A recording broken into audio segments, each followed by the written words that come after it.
उस्मान, उस्मान, ये गद्दारी मेरे बेटे के साथ उस्मान ने की है। ये गद्दारी मेरे बेटे के साथ जरूर उस्मान ने की है। अपनी आंखें खोलो बेटा।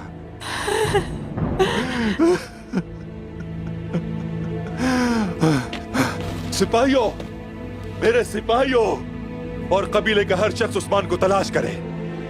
चप्पा चप्पा छान मारो, लेकिन उसे तलाश करो।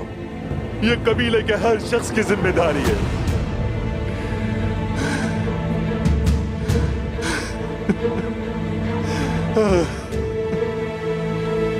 उस्मान, तुम बच नहीं पाओगे मुझसे, नहीं बच पाओगे।